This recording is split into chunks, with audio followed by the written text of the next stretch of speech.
Welcome back to the Balanced Views channel, where we bring you in-depth discussions on the most critical social, political, and global issues of our time. Here we dive into all sides of the story, leaving no stone unturned, no voice unheard. If you value balanced perspective and thoughtful insights, don't forget to like, share, and subscribe to our channel. Join the conversation and help us grow the community where all views are welcome. So let's dive in. Today's show is about Trump versus China and Trump's demand for China to leave Jamaica. It's a geopolitical showdown. Today we talk through Jamaica's current engagement with China, historical parallels, socialism in the 70s, U.S. responses then and now, geopolitical impact on Jamaica, and key comparisons and takeaway. We have seen this before, and now we're seeing it again. Former President Donald Trump, who has been reelected and will take office on January 20th, has made bold demands for China to exit Jamaica, sparking debates about sovereignty, influence, and geopolitical power plays in the Caribbean. History often repeats itself, and Trump's demand draw parallels to Jamaica's embrace of socialism in the late 70s under Michael Manley. Back then, the Cold War created a conflict between Jamaica, the US, and Cuba. His history repeating itself as a new global power struggle unfolds. What does this mean for Jamaica, the US, and China's strategic interests in the region? Join us as we dive into striking similarities and key differences between these two eras. First, we'll talk about Jamaica's engagement with China versus socialism in the 70s. Jamaica and China today. Over the past 2 decades, China has significantly increased its economic footprint in Jamaica, particularly through via substantial investment in infrastructure. Notable projects include Highway 2000, which goes from the north to South Highway. It was constructed by the China Harbor Engineering Company, CHEC. This 67-kilometer highway connects Kingston in the south to Ocho Rios in the north, enhancing trade and connectivity. It's also the Port of Kingston. China Merchant Port Holdings acquired ownership of this strategic port, bolstering Jamaica's position as a key logistic hub in the Caribbean. Montego Bay Perimeter Road Project and South Coast Highway Project. These initiatives aim to improve transportation infrastructure, stimulate local economies, and create employment opportunities. So as you can see, a number of significant projects by China in Jamaica. As of 2023, Chinese companies have invested over $2.1 billion in Jamaica, directly creating more than 40,000 jobs. And as of 2023, trade volume of over $1.2 billion in 23.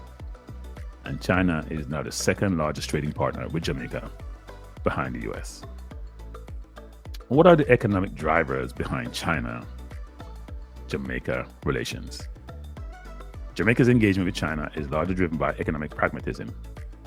Key factors include infrastructure development. Chinese investments have addressed critical infrastructure needs, facilitating economic growth and improving public service. Trade relations. In 2023, trade volume between China and Jamaica reached, as I indicated before, $1.2 billion marking 25.8% increase from the previous year. China stands as Jamaica's second largest trading partner, underscoring the importance of their economic ties. And then there's the diversification of partnerships.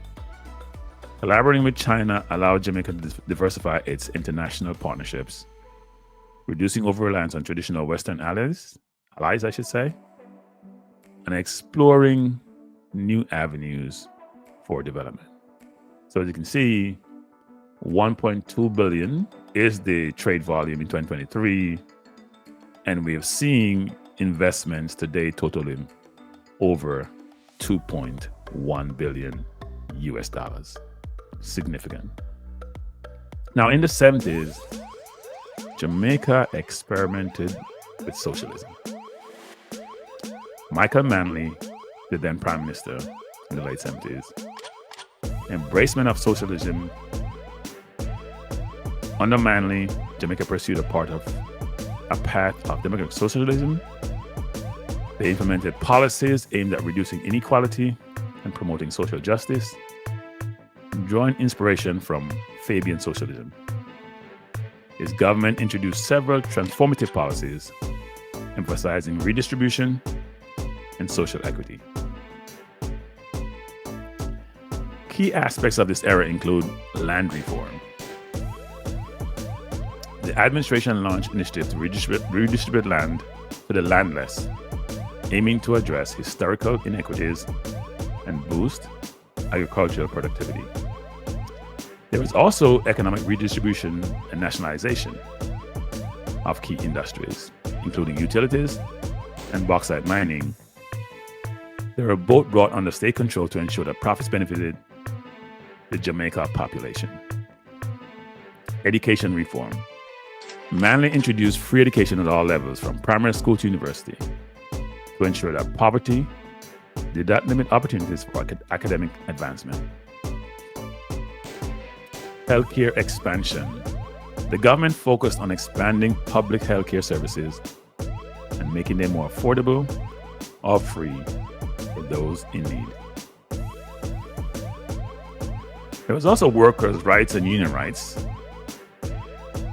Support for workers' rights, including better wages, improved working conditions, and stronger labor laws.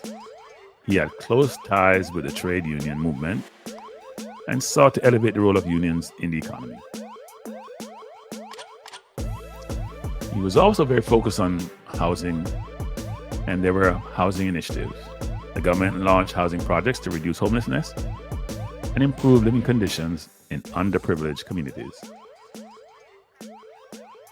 And then there was cultural identity and empowerment. Manley's vision of social justice extended to cultural empowerment, promoting pride in Jamaica's national identity, including through the recognition of Rastafarism and African heritage.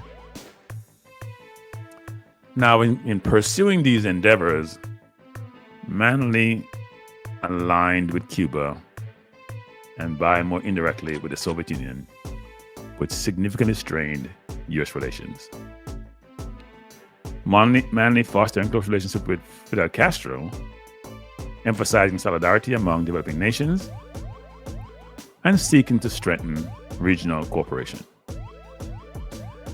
Jamaica also became part of a non-aligned movement aimed at striving to maintain independence from both Western and Eastern Bloc influences during the Cold War.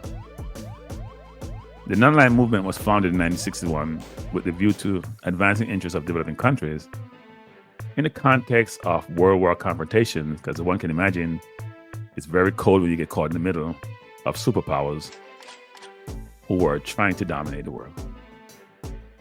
In its first 3 decades, the movement played a crucial role in decolonization, formation of new independent states, and democratization of international relations. They were a challenge for Manley in trying to effectuate or put in place democratic socialism, because despite his ambitions, Manley's social justice policies faced significant opposition, including from local elites, international financial institutions, and Cold War geopolitics. The economic strain caused by these reforms, because you can imagine social programs are expensive, combined with external pressures such as oil crisis, and political instability, made sustaining his vision of social justice very, very challenging. And then you can't forget the impact on U.S. relations. These socialist-oriented policies and Jamaica's camaraderie with socialist countries led to strained relations with the United States. The U.S. government expressed concerns over the spread of socialism in the Caribbean. The resulting economic and democratic tensions during this period were significant. What actions in the U.S. take? And we'll explore this more as we go through this discussion. Economic sanctions, reduced financial aid and trade support to pressure Jamaica into abandoning its socialist policies, diplomatic isolation, efforts to isolate Jamaica regionally and internationally by portraying as a socialist state, aligning with Cold War adversaries, and covert operations, alleged CIA activities aimed at destabilizing Manley's government, including funding opposition groups and influencing media narratives. And since I lived in that era, I can recall allegedly arming the opposition party, fueling the gun violence that took place, especially in the 1980 election. But these historical dynamics highlight the complexities of Jamaica's pursuit of economic independence and social equity, as well as the geopolitical challenges encountered during the Cold War. Now, what's the parallel between the 70s and today? In today, instead of going down the road of democratic socialism, it's mainly alternative partnerships for development. So, in the 70s, the alignment with the socialist states. In terms of context and thinking about this, during the leadership of Michael Manley, Jamaica sought to distance itself from traditional Western power structures, particularly the United States, by aligning with socialist states like Cuba, and as I said, indirectly by the Soviet Union, linking with the Soviet Union. What was Manley's motivation? He believed that socialist policies could address historical inequities in wealth distribution, promote social justice, and empower Jamaica to assert greater independence in its foreign and economic policies. Now, what were the outcomes of this? Economic aid and technical assistance from Cuba, including the establishment of schools and healthcare facilities. Education and cultural exchanges with the Soviet Union and other socialist countries to build human capital and foster ideological solidarity. Think about today and think about what was then in terms of what the strategy was and now what it is today in partnering with China, which is a communist country. Context. We talked about the context before in the 70s. Today, in the 21st century, Jamaica has embraced partnerships with China as part of its development strategy, particularly through the China Belt and Road Initiative, which is called the BRI. And the BRI is a global development strategy launched in 2013 by China to enhance trade and economic growth through large-scale investments in infrastructure, such as roads, railways, ports, and energy projects across 140 countries in Asia, Africa, Europe, and the Americas. It aims to improve global connectivity, but has faced significant criticism for creating debt dependency, geopolitical tensions, and environmental concerns. In the Caribbean, including Jamaica, BRI projects focus on infrastructure like highways and ports, offering development opportunities, but raising questions about sovereignty and debt risk. Now, what's the motivation for Jamaica? There's the need for large-scale infrastructure development and foreign investment, which has driven Jamaica to engage with China, whose state-owned enterprises offers attractive financing and quick project execution. So not only do they provide financing for these projects, they provide human capital, resources, expertise, which assists developing countries like Jamaica in being able to timely, efficiently, and effectively execute these projects. What are the outcomes? Major infrastructure projects such as highway, ports, and housing developments, economic diversification, and improved trade ties, with China becoming one of Jamaica's key and biggest trading partners. The U.S. has consistently viewed Jamaica's external alliances as a threat to its regional influence, albeit for different reasons. Communism in the 70s, Chinese power today. So, the 1970s alliance was about ideology. So the U.S. perception of threat, the U.S. viewed Jamaica's alignment with Cuba and the Soviet Union as a potential expansion of communist ideology and influence in its backyard, particularly during the Cold War. What action did it take? And as I mentioned some of these before, covert operations, as I talked about in terms of the CIA trying to destabilize the government, economic expansion by reducing financial aid and trade support to pressure Jamaica into abandoning its socialist policies, and obviously diplomatic isolation, isolating Jamaica as a socialist state aligned with Cold War adversaries. What's the strategy that the U.S. is employing and deploying today? It's mainly economic and strategic, trying to counter China, not brute force as was done in the 70s.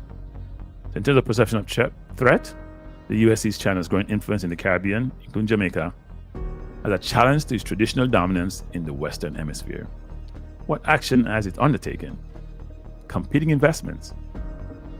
Efforts to counter China's investment by promoting U.S.-led development initiatives such as the Growth in America program. Growth in the Americas facilitates infrastructure sector projects from early-stage feasibility studies through final investment decisions. And strategy and U.S. strategy, one is more state strategy in terms of China's investment, supplying expertise, and trying to garner natural resources as part of repayment, along with repayment of debt, while the U.S. is more private sector, which is much more profit-oriented and may not necessarily have that more altruistic component to it as it relates to its engagement and relationship with sovereign nations, the sovereign developing nations. There, in the diplomatic engagement sphere, the U.S. have increased outreach to Caribbean nations, offering financial assistance and support for economic reforms. And last but not least, in terms of scrutiny of China's activities, the U.S. is highlighting potential risk associated with Chinese investments, such as debt dependence and perceived erosion of each nation's sovereignty, or in this case, Jamaica's sovereignty. So in terms of economic pressures and strategic balancing, in terms of economic pressures, in both, if you think about the 70s and now, in both cases, Jamaica's faced economic consequences for its alignment with non-Western powers, whether through U.S. aid or concerned about dependency on Chinese loans.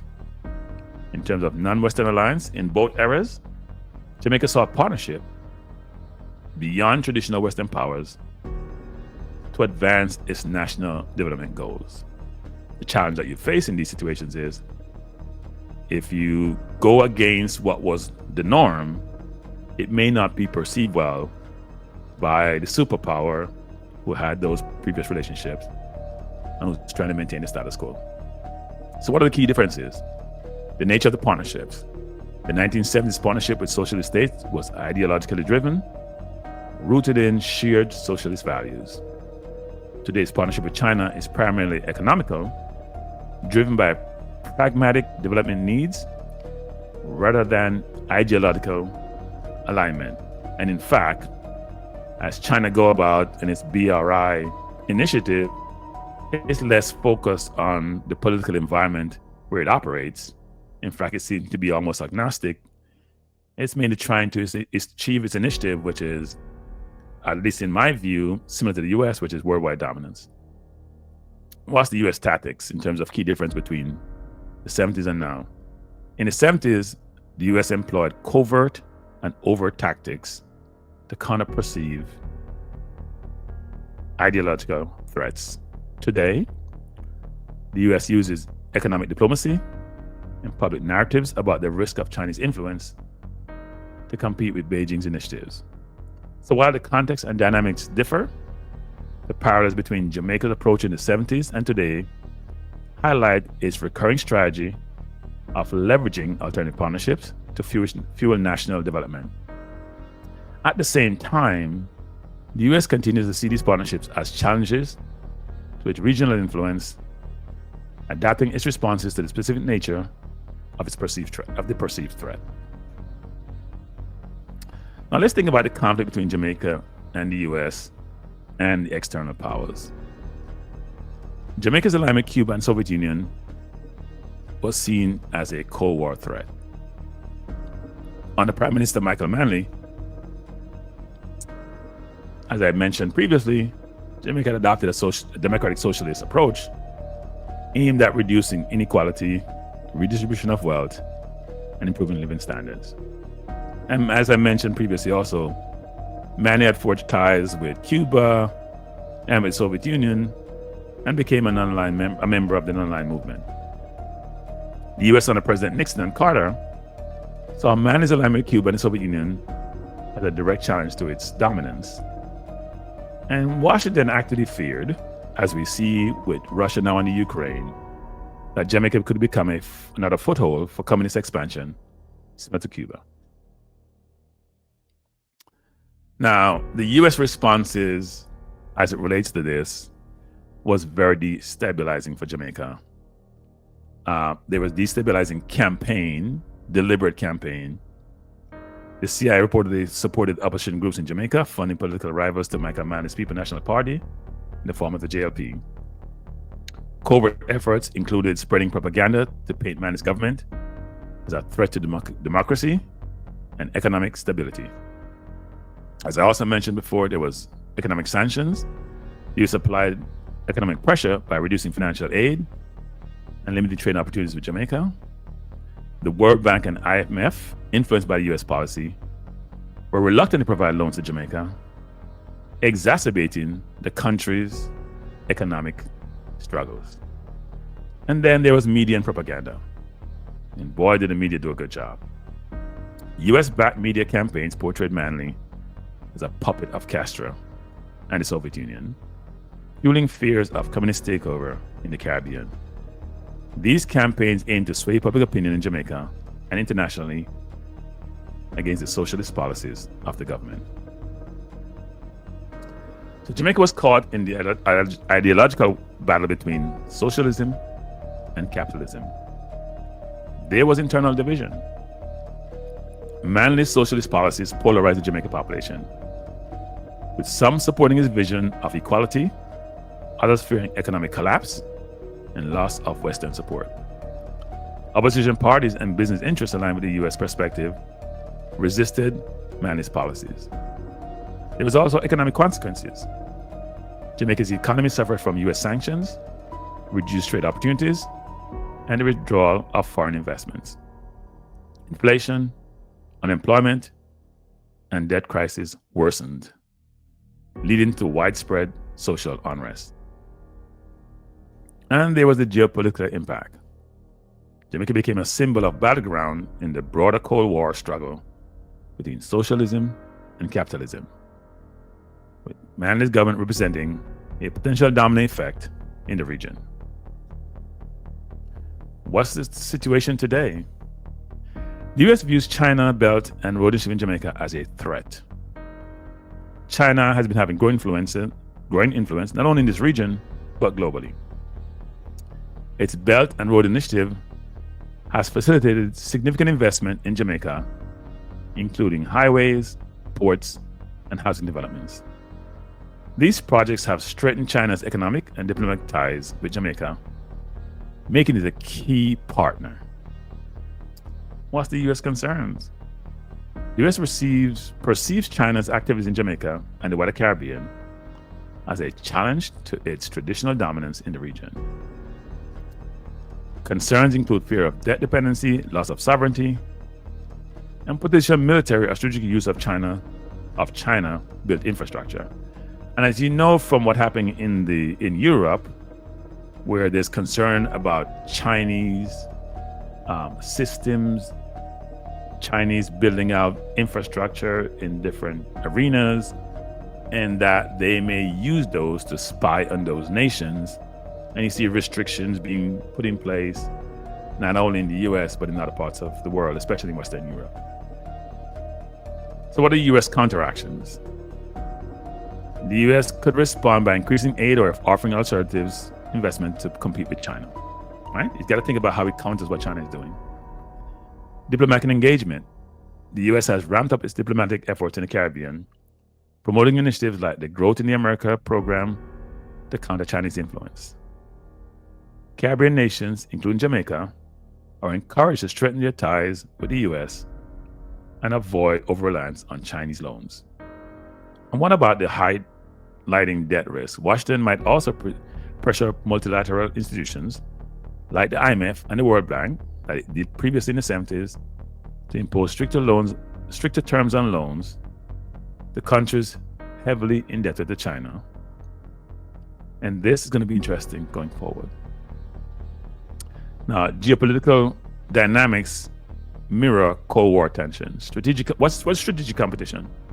While the current struggle lacks the ideological dimensions of the Cold War, the competition for influence mirrors the geopolitical rivalry between the US and the Soviet Union in the 70s.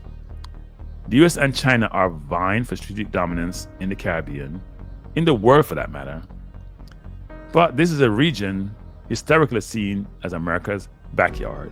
And as I mentioned before, you see this situation in the Ukraine and Russia, where Russia indicated its concern for Ukraine joining NATO, and then having NATO in its backyard was not acceptable. Whether or not that's the real reason for the invasion is another story, but that's what's being played out here in this region. And in terms of economic rivalry, unlike the Cold War, today's competition is primarily economic. China's infrastructure projects and financial aid challenges the US traditional role as the dominant power in the region. And what's the impact on Jamaica?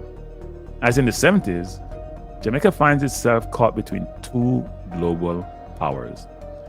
Navigating this very delicate balance of maintaining sovereignty while benefiting from international partnerships is going to be really interesting and challenging. Now, in terms of global rivalry, the then and now, the 70s ideology divides socialism and capitalism. There were Cold War dynamics. The global stage in the 1970s was dominated by the Cold War, characterized by and the Cold War was between the Soviet Union and the US, to a lesser extent, because China was a communist country, but not as prominent. So that competition, the Cold War dynamics, was characterized by a stark ideological divide between socialism, led by the Soviet Union, and capitalism, led by the US. Smaller nations like Jamaica were often caught in this ideological struggle, with the superpowers vying for influence in a strategic region like the Caribbean, and it was very painful for those countries that are caught in the middle. What was Jamaica's role in the Cold War? Under Prime Minister Michael Manley, Jamaica aligned itself with socialist ideologies, embracing policies of redistribution, nationalism, and economic equality. Manley's close relationship with Cuba's Fidel Castro and participation in the non-aligned movement positioned Jamaica as a voice for developing nations seeking independence from Western economic control. The US viewed this alignment as a threat, fearing that Jamaica could become a new base for Soviet influence in the region. Now, what was the global impact? Jamaica's social experiment was part of a broader movement in the global South during the 1970s, where many post-colonial nations sought to break free from Western economic dominance. This era was defined by ideological battles, often resulting in covert actions, economic sanctions, and proxy conflicts. What is it today? It's mainly about economic power and strategic positioning. Now, if you think about it then from a global dynamics standpoint, the modern global landscape is less about ideological divides and more about economic power, trade routes, and strategic positioning. So went from this ideological battle to now this more economic battle. Now you think about China's role. Unlike the Soviet Union's ideological export of communism, China's strategy focuses on economic development and infrastructure via its Belt and Road Initiative. China uses its investment in ports, highways, and energy projects to create a global economic network that supports its long-term trade and geopolitical goals. And we also have to think about this. If you invest as China does, then it provides you a lot of influence, inclusive of when you get to a situation like the UN and making world decisions, how you can influence those who you are investing in to support whatever it is that you need support for. Now, in terms of Jamaica as a strategic partner, Jamaica is a key player in the Caribbean, a region critical for trade routes and proximity to the US. And frankly, if you think about population and migration, you probably could say maybe 40% of Jamaica's population is probably located outside of Jamaica and in the US, actually. Meaning if Jamaica has 6 million people, there's probably 1 million plus people or more of Jamaican descent or in the US. Now, in terms of Chinese investment in Jamaican infrastructure, such as the North-South Highway and Port of Kingston, it's all part of our broader strategy to secure economic footholds in the America. And as you can imagine, there's significant concerns, as I mentioned previously, and multiple times, around US concerns. The US perceives China's growing presence in the Caribbean as a challenge to its traditional dominance in the Western Hemisphere. And unlike the ideological battles of the 70s, today's competition revolves around economic influence and strategic infrastructure control. Now, I'll say this. If you look at the strategy employed by the Biden administration and those before it, with the Caribbean and this western part of the world, the new Trump regime may take a much more direct and confrontational way of managing the situation. So we'll see what will occur going forward. Now, what's Jamaica's focus then and now? In the 70s, Manley's ideology was driven by redistribution and equality. His administration was driven by a commitment to democratic socialism, aiming to address inequality via land reforms, education policies, and nationalization of key industries.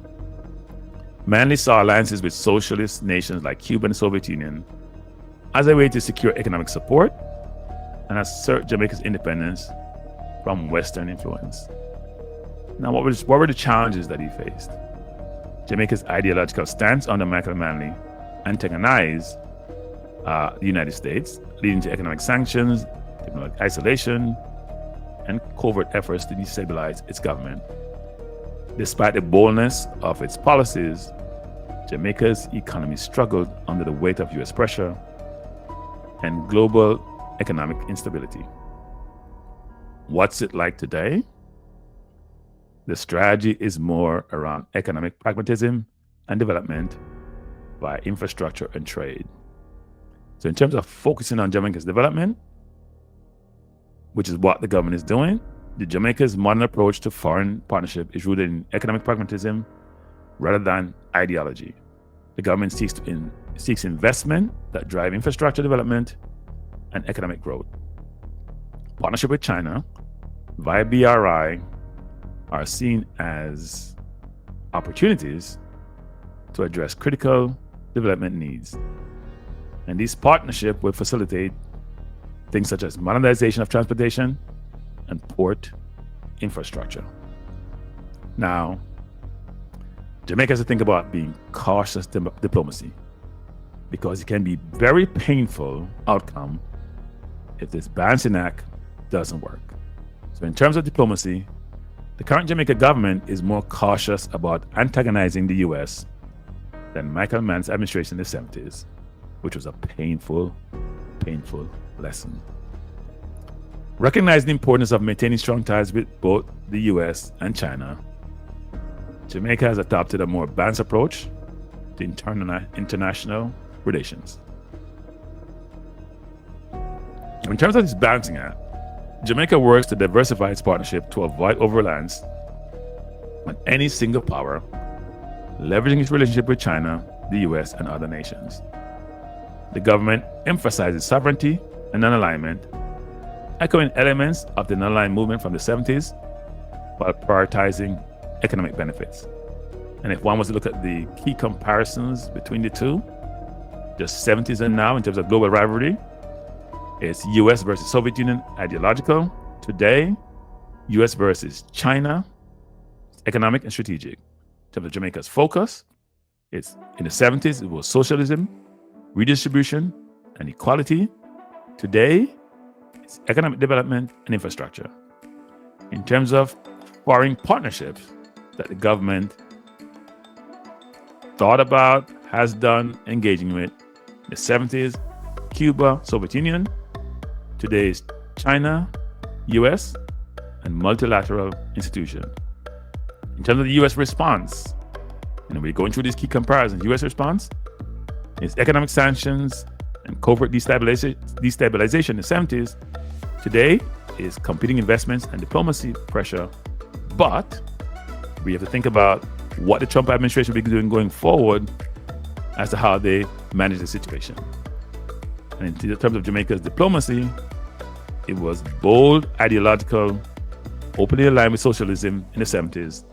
Today, it's much more balanced, trying not to get on the wrong side of either of the superpowers, and trying to be as open as possible and leveraging relationships in terms of the direction going forward. So, Jamaica's evolving role on the global stage reflects its strategic importance as a small but very influential player. While the 1970s were defined by ideological divides, today's challenges are rooted in navigating economic opportunities and geopolitical competition. By Jamaica learning from its past and utilizing a much more balanced approach, prioritizing development, which it needs to do while carefully managing relations with major superpowers. Let's think about this balancing act because it's an imperative. Jamaica's role in the global stage has transformed from ideological struggles during the Cold War to pragmatic partnerships in the 21st century.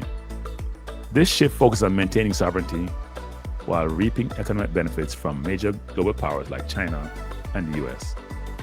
So if we just do this sort of comparison lesson from the past, Manley adopted socialism, aligning with Cuba and Soviet Union.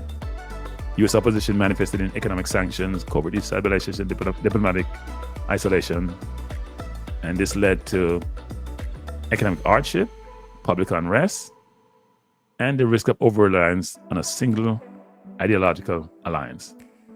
So what's the key takeaway from history?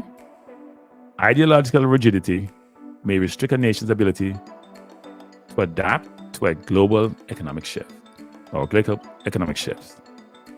Maintaining a non-aligned stance often allows smaller nations to better negotiate terms with superpowers. Because if someone is trying to win your influence or trying to engage you, you have to be able to be flexibility to allow you to pivot if you need to. Now, what's the strategic shifts in the modern era? It's about economic pragmatism over ideology. Jamaica has shifted from ideological alignment to economic development, as you can see with the China BRI initiative. This strategy allowed Jamaica to address critical infrastructure, such as highway, ports, and development, which are a need, not just a want.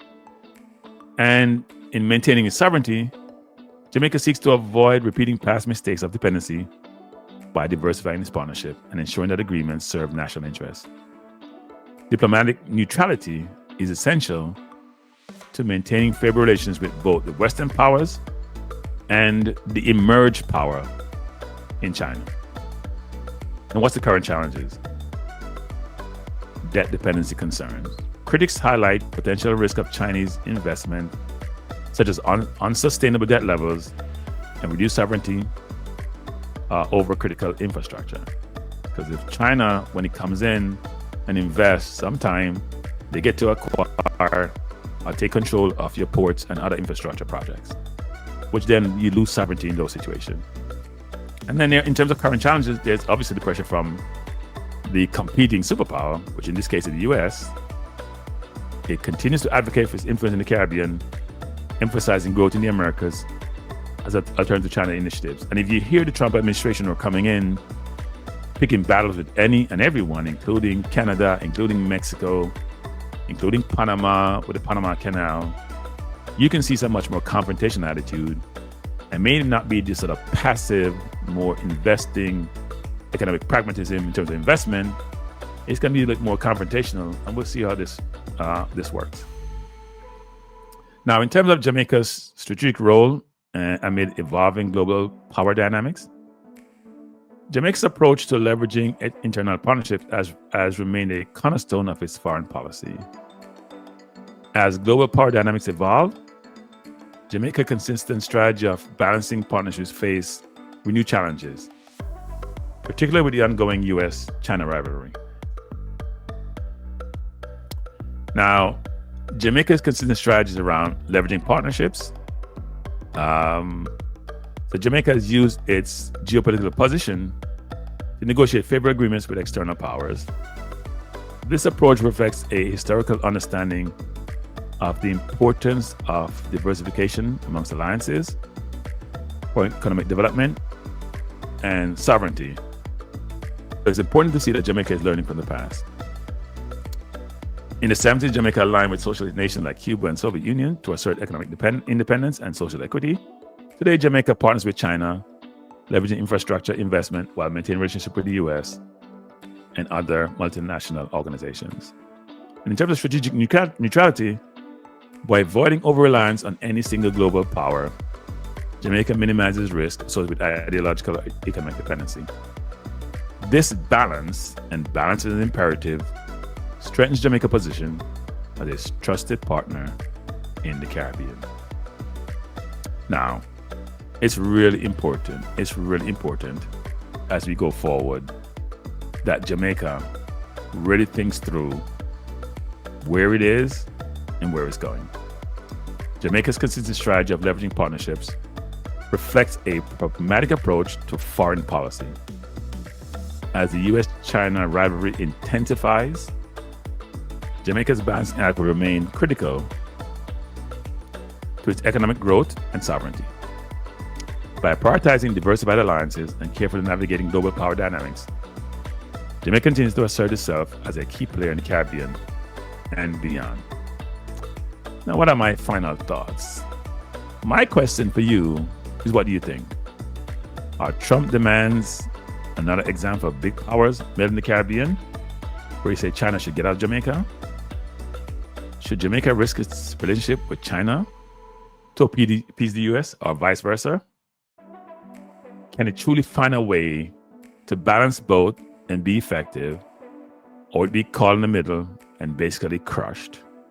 Because I don't think someone of Trump's temperament and the way he thinks will allow Jamaica to play both sides.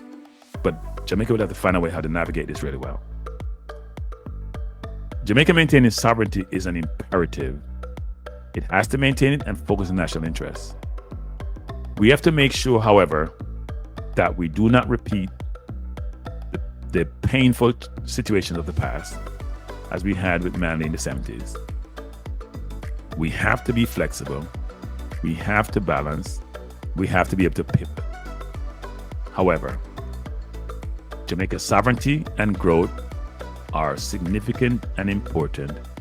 And for it to continue to develop, it has to be able to make the decisions of its own volitions without being forced to by any of the superpowers. So, what's my perspective in terms of all of this? I think the government is doing the right approach in terms of make sure it's not overly dependent on one of the superpower. We have something in business we call concentration risk. That means if you do all your business with one institution, that institution have challenges, then you have no way to pivot and to take a different approach. So I think the approach taken by the government, even though it may be risky in some respects, is the best approach at this point in time. Now, I thank you for being part of my audience. I'll be doing a number of these shows going forward. This channel is focused on everything but sports. Criminal justice, investing, housing, social matters. Whatever it is, we'll cover it. And we'll be doing this focused on more recent news. So please, like, share, and subscribe to the channel if you like the content. We'll bring you much more of these going forward. Thank you. Peace out.